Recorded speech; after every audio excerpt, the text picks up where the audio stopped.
those people out of body and having meetings. The Sanskrit, South American, almost every place around the world has myths or stories about interactions between humans and non-humans. And yet now we're talking of the UFO aspect, abductions, as if it's something unique. I'll argue that it's really not. And again, is the government responsible for investigating things that are part of your religious belief system? As you know, as a secular state, we specifically separate church and state.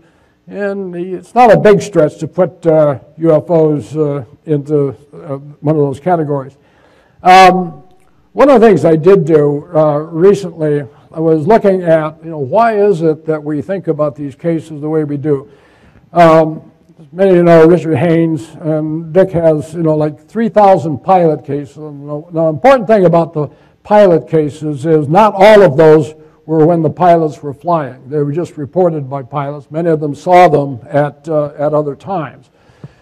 But, so I asked him about it, and I said, well, how many cases do you get a year of flying? And he said, well, it's about 5 to 7, somewhere in there is about the right number.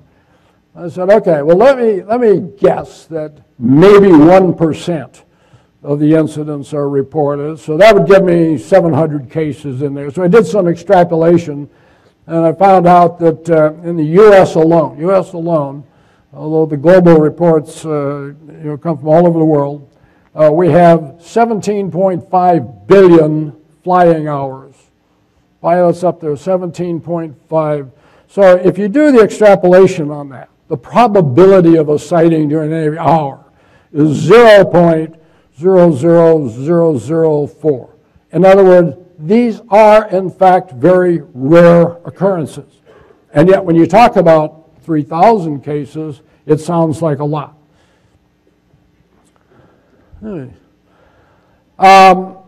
Get taken to task a lot. One of my key sources I have now put out, unfortunately just over a year ago, died very suddenly. In the book I have some stats in there that Dean actually did. And I use him because Dean was the chief scientist of Star Wars, SDI. He also was the National Intelligence Officer for Science and Technology. Now the NIO, what happens is at the top of the pinnacle, but before DNI came along, the Director of National Intelligence, the Director of CIA was also the Director of Central Intelligence, meaning at some point all the reports have got to come together. You can't go in and say, well, CIA has this opinion, and NRO thinks this, and NSA thinks that. So it's got to come together at a single point. Dean was the point that these things came together for all of science and technology. New space architecture extremely well. We had many discussions. He was very open to these sorts of things, but absolutely no indication, certainly that Star Wars was involved in this, or even a minor remote consideration. Another guy who's been very helpful is Bill Coleman. You may know of Bill's work. Bill was the Chief of Public Information for the Air Force during Blue Book. He is the guy who actually, where the reports came together and did release them. And he did confiscate films. Some of the stories you've heard about the mythology, films getting confiscated, yeah, that happened. And he can explain most of those, including ones with Gordon Cooper. What was interesting is when Bill took the job, he said he had to be interviewed by the Secretary of the Air Force, and one of the things he said is, I am not unbiased. And he had had his own experience that he writes in considerable detail in there. Again, in this case, he's flying, chasing a UFO down on the ground. It started, they saw it at 5,000 feet above them, drops down, going across plowed fields at such a low level, he said you can see the contrails of dust coming up. As you can see the UFO, and he's zipping, then all of a sudden zipping, it's back up. Dramatic sighting. I've been encouraging him. He's obviously getting up there. He says he has 100 and some cases that were high strangeness, high credibility. And I keep encouraging him to write those up. Time to get it out. I do take on the extraterrestrial hypothesis as it's just too simple. Little gray guys from Zeta Reticuli or wherever, pick your thing, coming here just doesn't answer all of the observations. May answer a few of them.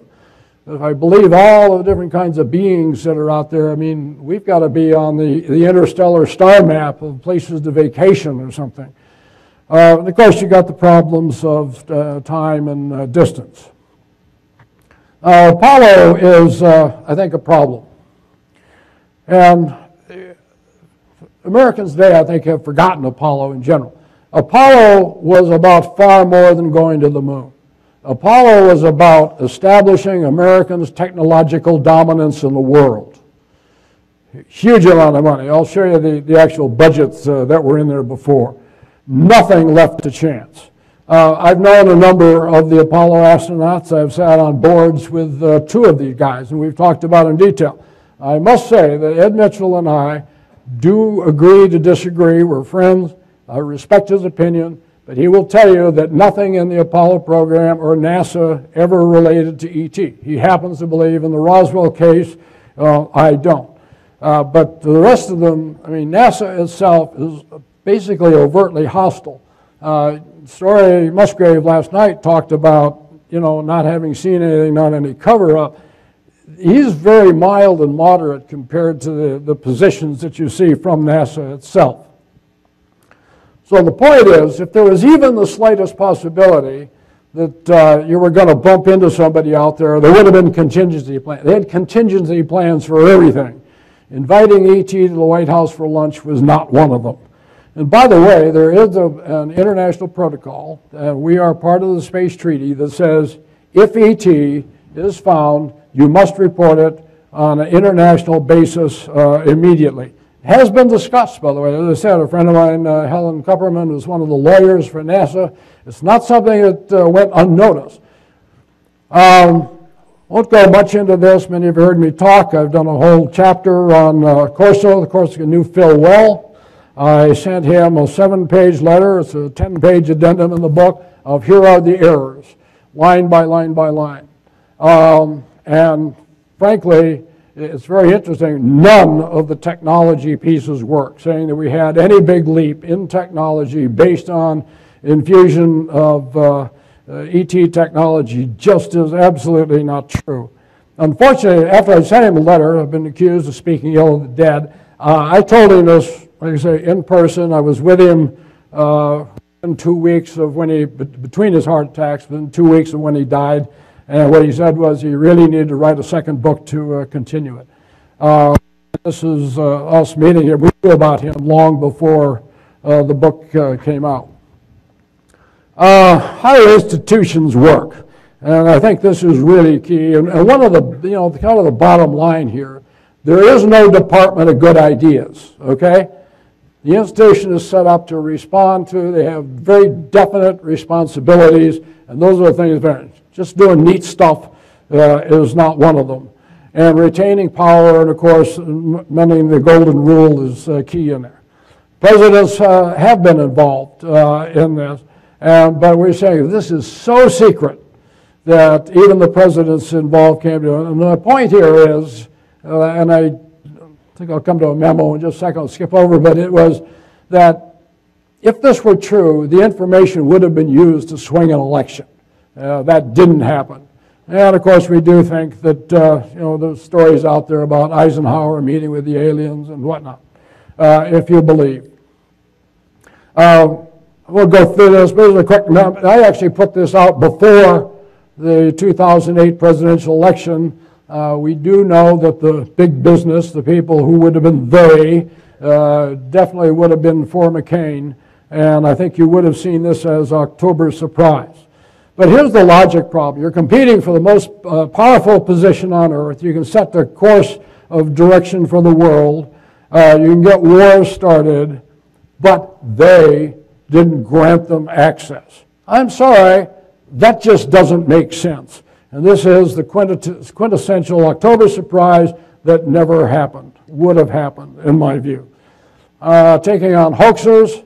Hoaxes are not benign. Unfortunately, they get out there, they get a lot of airtime, and you see support for them. We're doing social experiments. They are not benign. They really detract from some very serious things going away, let alone the idiots that threw the balloons with railroad flares over areas that could catch fire. Now, are there real cover-ups? Yeah, there have some, but you got to distinguish between cover-ups, lack of knowledge, and just plain stupidity. If some of you were at the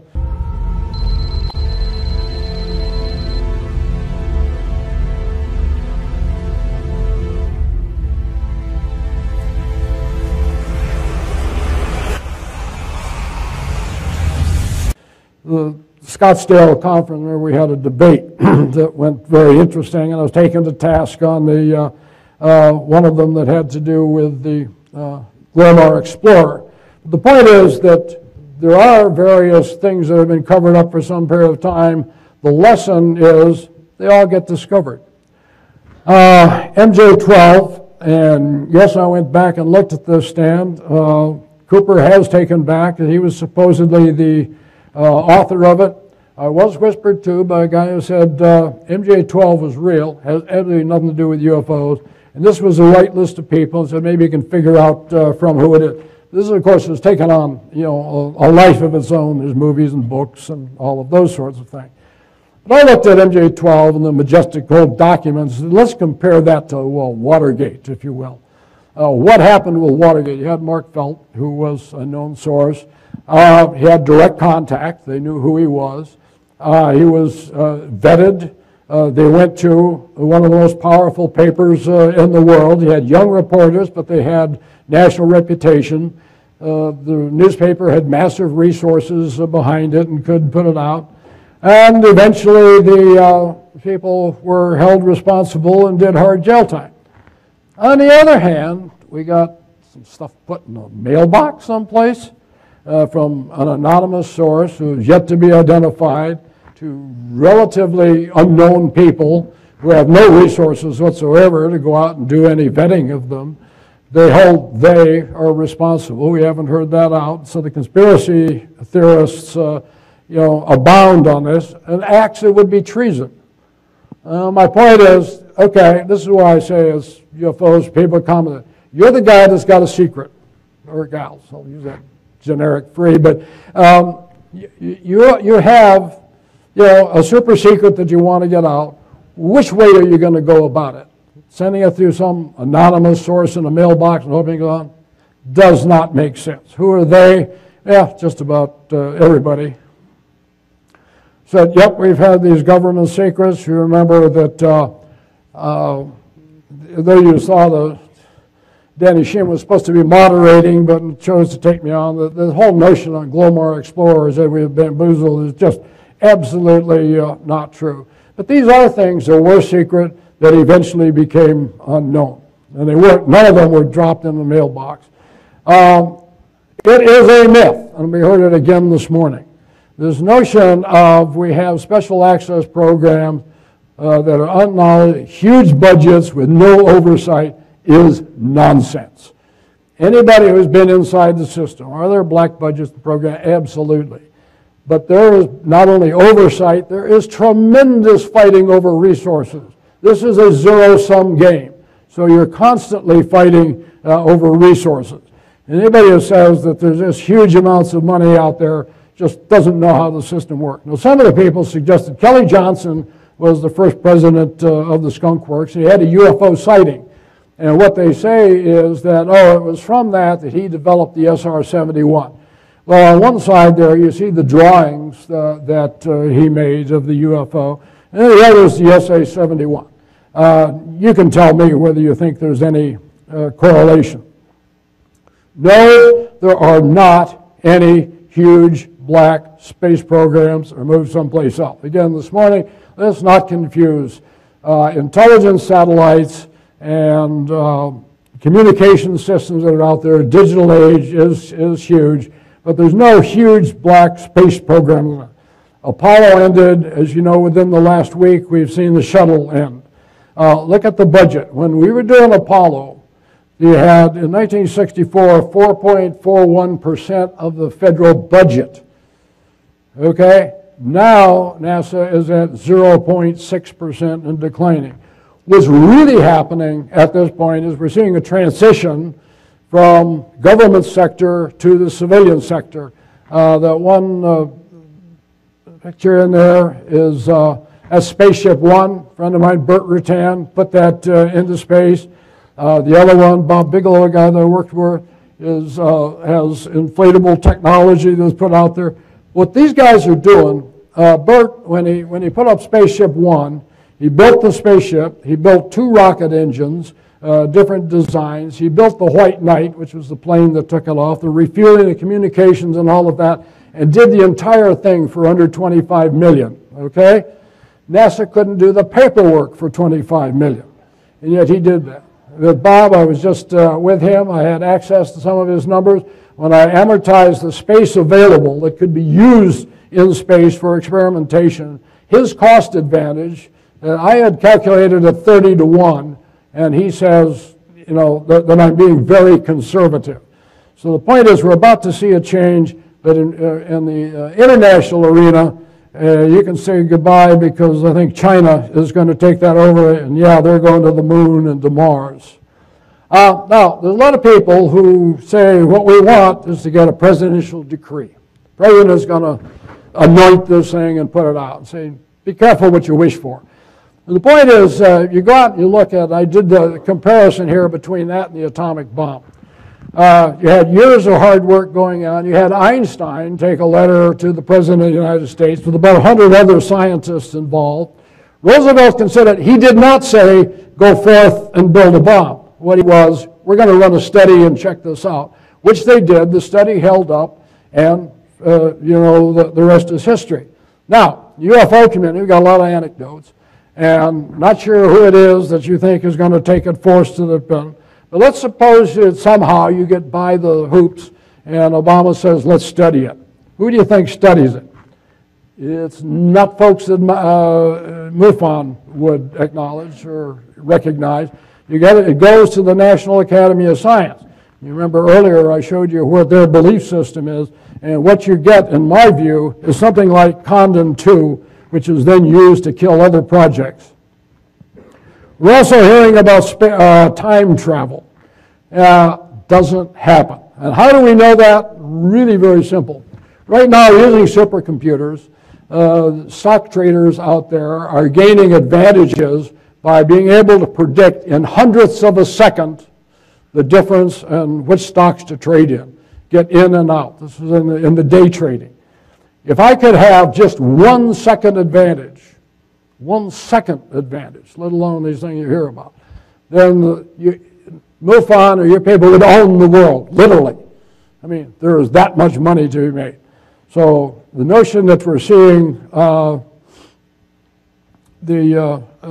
time travel is not. Now the problem that we saw, and I'll get into trouble on this one, there are no lower limits to crazy. I don't care how crazy a story is that you want to make up. There are folks who are going to believe in that. You will find on the internet things that have said that I personally led an atomic strike against the Greys in Dulce. I mean, just again, no lower limits to the kinds of things that are out there. My advice to the skeptics has always been, don't do anything. Some of you know John Lear. I've been asked about a few times of him. He's taken me on. He said that I'm the new Carl Sagan. So I went through the book and I looked and I said, gee, I've got 43 cases that I said are real. I never heard, not Sagan, Phil Klass, and I never heard classics and any of them. But some of the things that he's also pronouncing is we never went to the moon, and anybody with a computer can figure that out. That we have submarine bases hundreds of miles away. The Pacific Ocean goes all the way under where we live and whatnot. Yeah, and the problem is when the skeptics get a hold of these kinds of stories, the thing that they report on is they say, look at how crazy this gets. Therefore, all of these folks are crazy, which is not true. But unfortunately, the the community is certainly attacks itself on a regular basis. And of course, this is one of the bestsellers. Now, I do get calls periodically, and in fact, I had some emails. I don't know, the person may be here from this general area, said if I would just call the folks off, that she would not report the attacks that were taking place because she'd been abducted. If you believe you have been attacked, report it, okay? I encourage you to report it. Now, the one of the ways the FBI does involve in they deal with public corruption, domestic terrorism, civil rights, and violent crimes. So some of the things that are being described here would be federal crimes. What you do is you go to that website that's up there that will tell you where your local field office is, and do a report to them. You know, don't hold back. I encourage that the attacks should not be unreported. Another issue that comes up is this, the secrecy policy. Oh, they say, if I say this, terrible things are going to happen. Hastings wrote a book called Nukes and UFOs, really pretty good. I was amazed at how many sources he had in the book by name reporting out. But I can tell you, to the best of my knowledge, nobody has ever been sanctioned for reporting out on UFO data. That is a myth. And if you have adverse action, again, this is one, come and see me, I'll help you with it. Now, these kinds of things, not to say that, you know, it hasn't happened in the past. And I use the case of Milton Torres, great case. You know, this is one that came to light when the UK files were released. This is one where he was a pilot, went out, it was vectored in, was going to ripple his Mighty Mouse rockets on a UFO until it disappeared at phenomenal rates of speed. He came back, he landed, and he was told, sit down, shut up, never mention this again. Where I had him by his hearts and minds is, if you talk, we're going to take your wings away. And as a pilot, being denied aviation was a major threat to him. So he sat down and he was quiet for a number of years. Reports went away. About 4 or 5 years ago, the UK was releasing reports. Nick Pope was going through there, you know, Mary saw a light in the sky and her cat was scared and that. And the pilot was going to shoot down a UFO. He goes, what? And he goes through there and he checked it. So he called Torres and he said,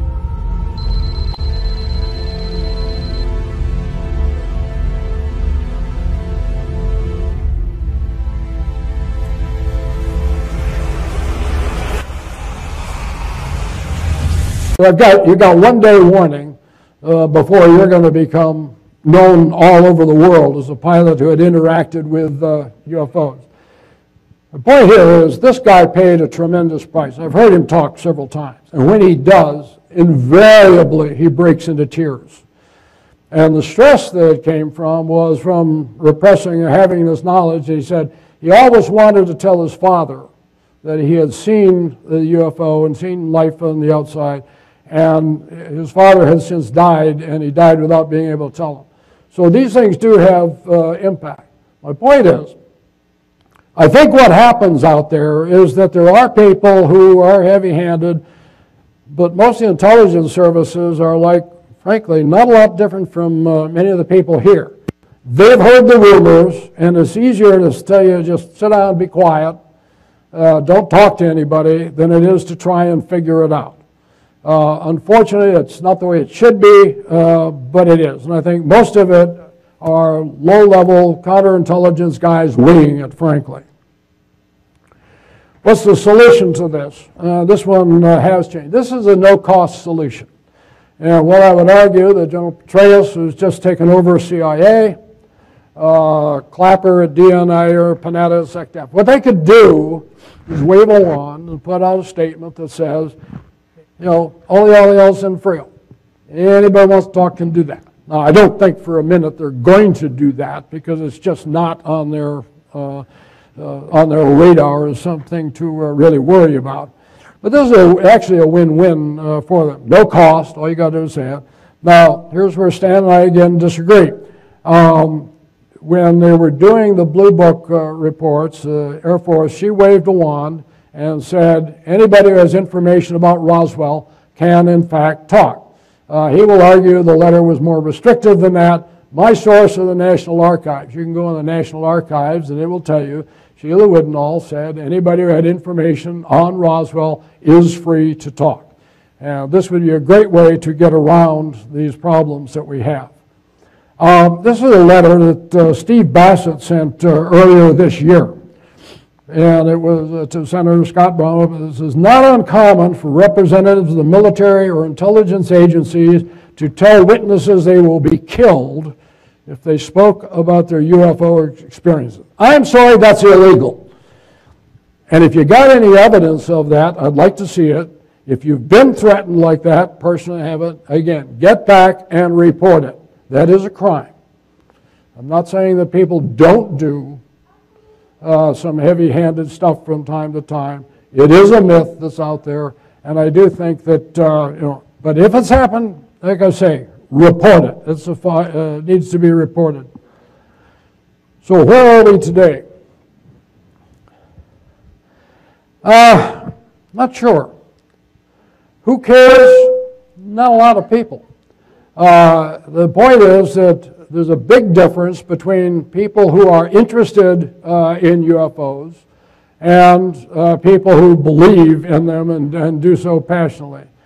So there's a big difference, again, between personal interest, institutional interest. Just because a person has institutional interest in an area or personal interest in an area does not mean that their institution is involved.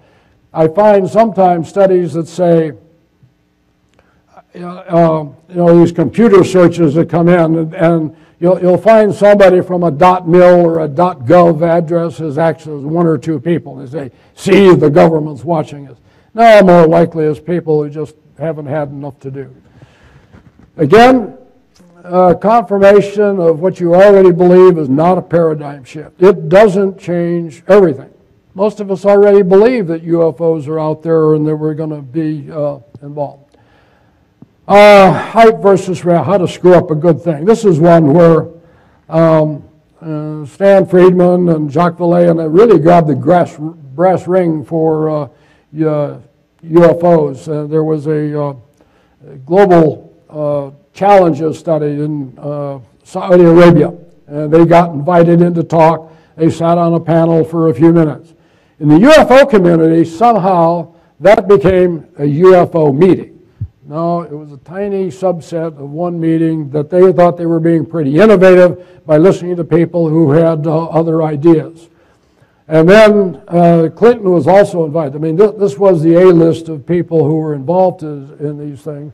So Clinton was involved, and you saw things that came out in headlines that said, Clinton touches on UFO reality speech. Well, if you read the speech, no, he didn't mention that at all. And also that Clinton was at an international UFO convention. No, that's not what it was. And the problem also became that some of the conspiracy theorists now thought that Saudi Arabia is now part of the cover-up, that they want to have control along with the petrochemicals and whatnot. FOIA. Sorry, but one of the things that has happened is FOIA has been used to kill the goose that laid the golden egg. The community, and I've talked to people in various communities, it got so bad. When FOIA was for Freedom of Information Act, I'm sorry I'm using the acronym, Freedom of Information Act first came out, they had no idea how many UFO requests came in. And at one point, like 50% of the requests that came in had to do with UFOs. And so the various intelligence agencies went through and they kept doing searches. So finally they said, we're going to stop this. So what they did is put in a filter system that said, if reports come in that say UFOs, it will not even be accepted. So that we know, now that we've gone through the files X number of times, that these reports aren't here and we're not going to allow any more in. Same thing happened in the UK, and as you know, the UK system, which was, people point to what Nick Pope was able to do, which was really great for a number of years. They have now shut down that office. Sorry, but some of the logic, you got the birthers out there and the UFO, they were collaborating with UFOs. I just don't know how to deal with that, and probably not going to stop. One of the problems I have is I've lumped the true believers, if you will, and the skeptics, and I see them in many ways as very comparable or equally intolerant of any ideas that do not fit their pre-existing conditions. Here's an important one. People think, again, we're going to get a presidential population. I don't care what your politics are, whether you like Obama or not. One thing he's not is dumb. And as you know, the next election thing is already on. They're working on that. And he's not about to do anything that's going to detract votes. Another lecture you heard, we talked about congressional hearings that didn't happen. And I asked the congressman involved, can you take a 20-point hit in the polls? Anybody who touches this politically, this is a tar baby. This will hurt you. One of the examples that I use here, lower left, Claiborne Pell, is a friend of mine, a 6-term senator from Rhode Island. Had a very distinguished record, had been with the Coast Guard before that. Once, he was interested in various phenomena. And once when the MUFON convention was held in the Washington area, he did stop by and listen to them. When he died, the Washington Post ran this scathing obituary, in there, and it addressed, how this crazy guy was involved in, phenomenology. Again, that much of his career, and it literally followed him to his grave. The other, of course, is Dennis Kucinich, and I think you've seen that. Kucinich, again, I'm not interested in the politics here, but he asked a very reasonable question. I saw something I couldn't explain. Should we be involved in looking at it? And if you follow, what has happened to him, there's pictures of him with the pointy ears, and every article that comes up, they had the presidential debate that he was involved in, and damned if somebody didn't ask him in the presidential debate, did you see a UFO? These are not good things. This is not a positive from a political standpoint. So, what's the president going to do? As I said, one, fixing the economy is pretty high on the list. The economy, health care, border security, and then I drop down here, and I don't know, this number is kind of an arbitrary 1,600,000 and something thousand, worry about other sorts of things. And then, if it's that high, worry about UFOs. This is just not on their priority list. For anyone who's interested in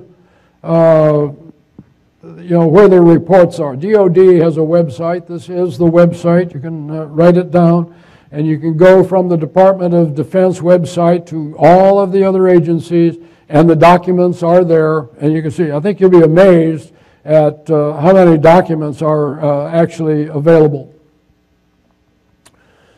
In conclusion, UFOs are a global phenomenon. This is a real thing. And reality is beyond all reasonable doubt. We're talking here, just to be clear, physical things that transcend our universe at some points of time. Massive amounts of evidence that support that. Despite that, scientists are not willing to accept that. And go into the impact of the Condon Report. The Condon Report is alive and well today, the negative impacts of that. Because in general, the scientific community believed that to be a serious, in-depth study. It wasn't. And in fact, parts of it are not too bad. Parts of the internal parts of the study were talked about real UFO cases. The problem was Condon himself, who wrote the summary and conclusions, and said this is all nonsense. And to this day, scientific community sort of believes that. Again, the general population, I'm not talking about this crowd, but the general population out there is curious about this. That's why we get lots and lots of UFO programs. But they're ambivalent. It's not something that's going to change their life one way or another. And of course, the media tends to ridicule. We got these UFOs, but ha ha ha, well, I wonder what they were drinking and whatnot. And frankly, today's priorities are going to top the conclusions. What do we need to do? In my view, the first thing that has to be done is to remove the stigma. You've got to make it okay for scientists to be involved. We need to get some competent brain power behind this system. We need to reframe the issues. If you're going to be involved in studying this, it's imperative that people understand how the system works. And unfortunately, and this is true throughout all the political venues right now, very few people understand how our system works. And from a funding perspective, I'll use that one. Every organization has requirements, and they put out there. And they get a set budget, and you do what we call rack and stack. You have all the requirements that are out there, and then you take your resources and you put them against requirements. In all cases, every agency, you run out of money long before you run out of things to do. So if you want to put UFOs in there, you've got to somehow get it high enough on the priority list of that organization. And in the government, sorry, that's not happening. If there were a deep program, as Richard Dolan suggested today, I'll guarantee you that by Tuesday it's dead. Nothing is going to survive that cut. That's what I have argued, and I keep throwing this out, if there's any benefactors out there, what I argue is that we need to have as a step back. I look at phenomena kind of across the board, and one of the problems we have is just the name, UFOs. A lot of people don't like unidentified flying objects, and you say, well, what's included in that? I've looked a lot at near-death experiences. I told you, just came back from dealing with shamans. One of the interesting things about shamans, when they're dealing with reality, in the West, we deal with the spiritual world and the real world as if they're separate and distinct. When you're working with shamans, you find that they move seamlessly back and forth across those sorts of things. And they also explain many of the phenomena. So what I've argued is we ought to get some people who have a breadth of experiences and write down what's the observation, what is it that you've seen, and then step back and do the macro pattern analysis of what is it that's causing these. Because I think part of the problem we have is in the actual stovepiping. And again, the UFO community tends to be its own worst enemy. I get asked if I have an agenda. Answer is yes. My agenda is real straightforward. I think we need to make it permissible for scientists, serious scientists, to become involved in the study of UFOs and other phenomena, and to be able to do so without risking their reputation or their careers. I've talked to any number of them, who have personal and private interest, and coming forward, no, I have to write for grants and all that. I can't have my name attached to any of those sorts of things. So, if they exist and we have this UFO out there, I don't believe I think the reason you can see that it isn't, we touched on energy before. UFOs, if they were out there in reverse engineering, are not about little widgets flying around. It's about energy. And there's nothing we've seen in here that says we understand a fundamentally different source of energy than what we've seen in the past. And if you did, if I had a system that was available today, that I could get a pound of something and get 1,000 miles in your car or whatever, would do you no good. The infrastructure necessary to inculcate a new technology like that would take 3 decades. Now, one of the arguments goes is the terrible petrochemical people are suppressing it. Absolute nonsense, because the people who own the petrochemical companies who would end up owning the energy system as well. And as some know, I put out a $10 trillion challenge. They would not have allowed $10 trillion to actually evaporate. So, in my view, E.T. did not answer the phone, did not come to help, and I think what we need to do is forget disclosure and start getting on to making this a legitimate area to study. You know, the final words in my book are simply this: is at the end it is clear that the universe is far more complex than we ever imagined. We are not close to solving the enigmas posed by UFOs. Rather, we are still on the front end of defining them, what the fundamental issues and board. In other words, we had this in the press conference today. Let's not worry about the answers. We're not at the point of asking the right questions yet.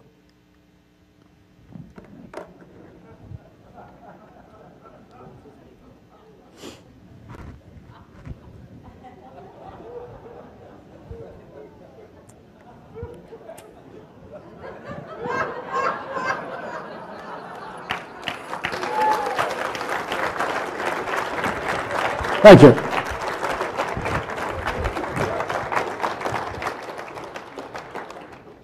By the way, this is my website. The vast majority of what I write it has nothing to do with this field, but if you want to get it, my government pubs are available there and all that. And it says we do have a couple of minutes for questions, but I can't see a thing, so they're going to have to bring the lights up.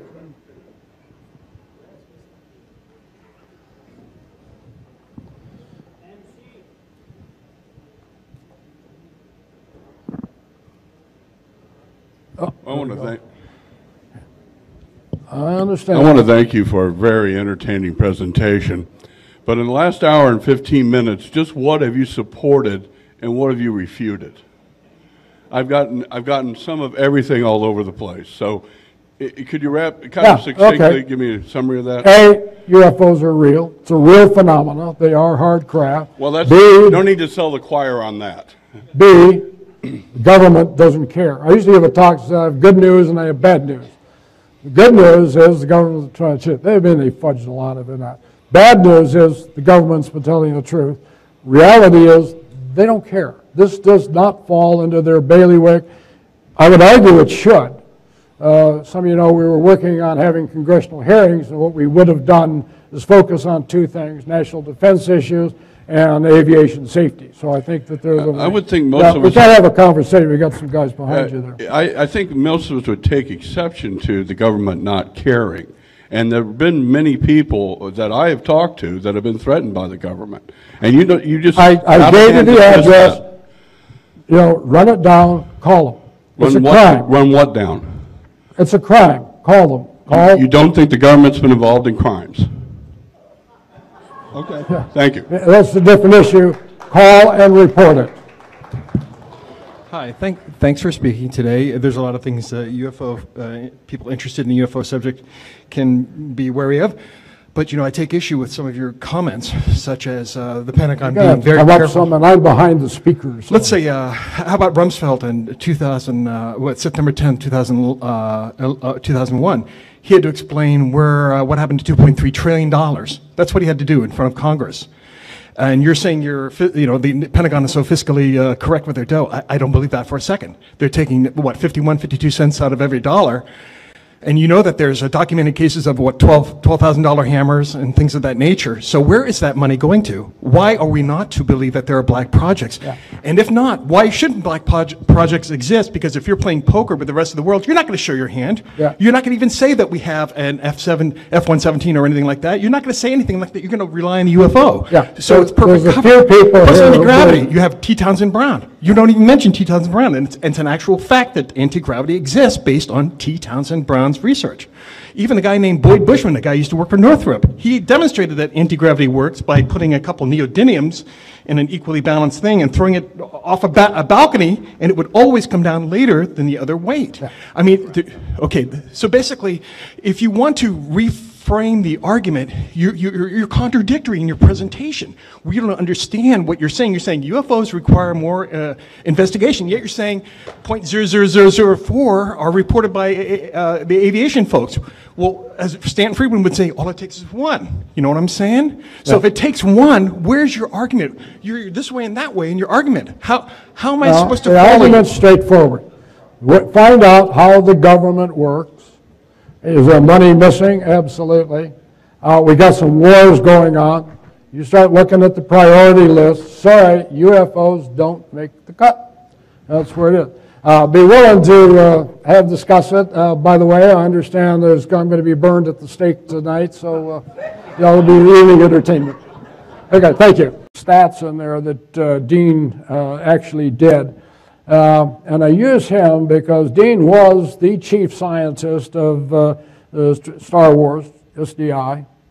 He also was the National Intelligence Officer for Science and Technology. Now, the NIO, what happens is at the top of the pinnacle, before DNI came along, the Director of National Intelligence, the Director of CIA was also the Director of Central Intelligence, meaning at some point all the reports have got to come together. You can't go in and say, well, CIA has this opinion, and NRO thinks this, and NSA thinks that. So it's got to come together at a single point. Dean was the point that these things came together for all of science and technology. New space architecture extremely well. We had many discussions. He was very open to these sorts of things, but absolutely no indication.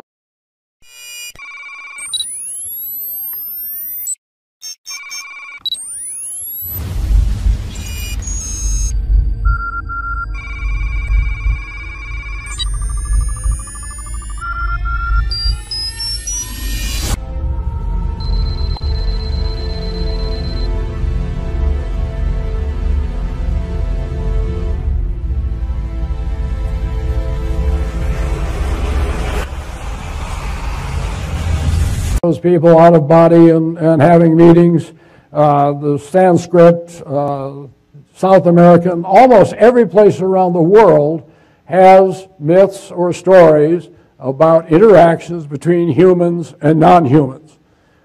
And yet now we're talking of the UFO aspect, abductions, as if it's something unique. I'll argue that it's really not. And again, is the government of Star Wars was involved in this, or even a minor remote consideration? Another guy who's been very helpful is Bill Coleman. You may know of Bill's work. Bill was the chief of public information for the Air Force during Blue Book. He is the guy who actually, where the reports came together and did release them. And he did confiscate films. Some of the stories you've heard about the mythology, films getting confiscated. Yeah, that happened. And he can explain most of those, including ones with Gordon Cooper. What was interesting is when Bill took the job, he said he had to be interviewed by the Secretary of the Air Force. And one of the things he said is, I am not unbiased. And he had had his own experience that he writes in considerable detail in there. Again, in this case, he's chasing a UFO down on the ground. It started that maybe 1% of the incidents are reported. So that would give me 700 cases in there. So I did some extrapolation, and I found out that in the U.S. alone, although the global reports come from all over the world, we have 17.5 billion flying hours. Pilots up there, 17.5.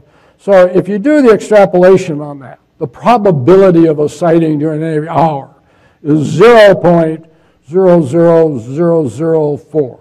In other words, these are in fact very rare occurrences. And yet when you talk about 3,000 cases, it sounds like a lot.